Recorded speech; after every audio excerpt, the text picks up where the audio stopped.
அஸ்ஸலாமு அலைக்கும் வரஹமத்துல்லாஹி வபரகாத்துஹு. இன்று 2/3/2023 அத்தௌபா தஃப்சீர். அவுது பில்லாஹி மினஷ் ஷைத்தானிர் ரஜீம். பிஸ்மில்லாஹிர் ரஹ்மானிர் ரஹீம். வசனங்கள் 107 மற்றும் 108, அத்தியாயம் 9 தஃப்சீர்.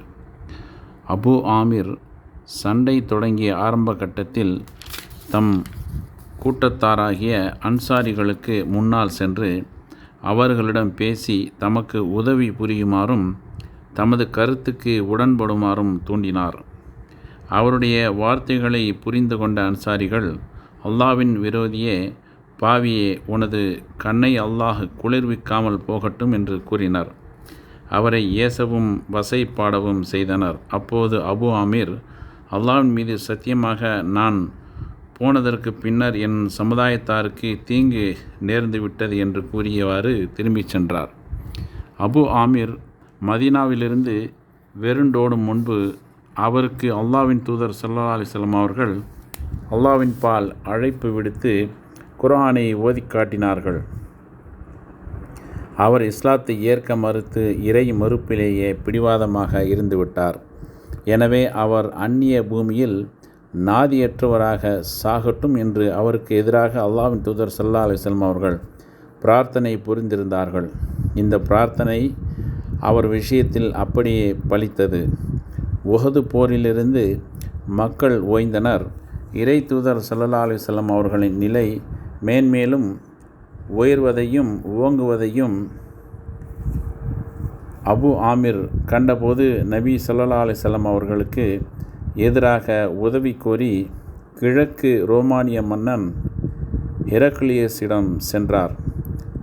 அவரும் அபு ஆமிருக்கு உதவுவதாக வாக்குறுதி அளித்தான். அபு ஆமிருக்கு தீய ஆசைகளை ஊட்டி தன்னிடமே அவரை தங்க வைத்து கொண்டான்.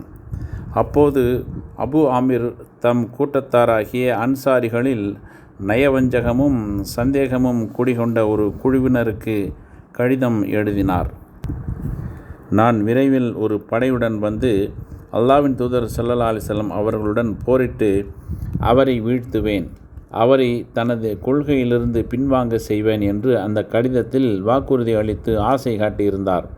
மேலும் தம்மிடமிருந்து கடிதங்களை கொண்டு வந்து ஒப்படைக்கக்கூடியவர்கள் தங்குவதற்காகவும் தாம் பின்னர் மதீனாவுக்கு திரும்பி வரும்போது தமக்கு ஓர் அரணாக இருப்பதற்காகவும் பாதுகாப்பான கோட்டை ஒன்றை தமக்காக கட்டுமாறும் அதில் உத்தரவிட்டிருந்தார். அதையடுத்து நயவஞ்சகர்கள் குபா பள்ளிவாசலுக்கு அருகே போட்டி பள்ளிவாசல் ஒன்றை கட்டலாயினர். அதை நன்கு உறுதியாக கட்டிய அவர்கள் அல்லாஹ்வின் தூதர் ஸல்லல்லாஹு அலைஹி வஸல்லம் அவர்கள் தபூக் போருக்கு புறப்படுவதற்கு முன்பாகவே கட்டுமான வேலையை முடித்துவிட்டனர். பின்னர் அந்த நயவஞ்சகர்கள் அல்லாஹ்வின் தூதர் ஸல்லல்லாஹு அலைஹி வஸல்லம் அவர்களிடம் வந்து, அல்லாஹ்வின் தூதரே, நீங்கள் எங்களிடம் வர வேண்டும், நாங்கள் கட்டியிருக்கும் பள்ளிவாசலில் தாங்கள் தொழ வேண்டும், அவ்வாறு தாங்கள் தொழுவதன் மூலம் உங்கள் ஒப்புதலுக்கும் அங்கீகாரத்திற்கும் அதையே நாங்கள் சான்றாக கொள்வோம் என்றனர்.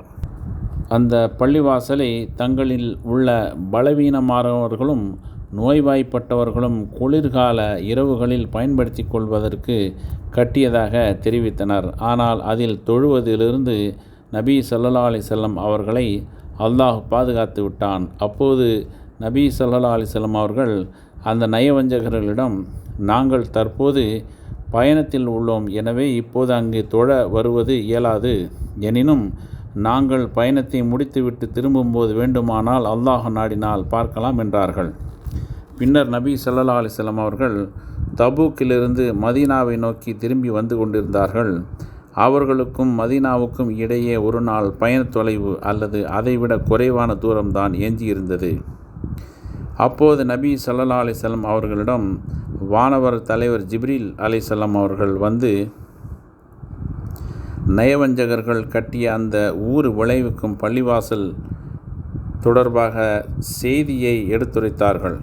அந்த பள்ளிவாசலை நிறுவியவர்கள் இறை மறுப்பை வளர்க்க வேண்டும் என்றும் தொடக்க நாள் முதல் இறை அச்சத்தின் மீது நிறுவப்பட்ட பள்ளிவாசலாகிய குபா பள்ளிவாசலில் இறை நம்பிக்கையாளர்கள் இடையே பிரிவினையை ஏற்படுத்த வேண்டும் என்றும் திட்டமிட்டிருப்பதாகவும் தெரிவித்தார்கள்.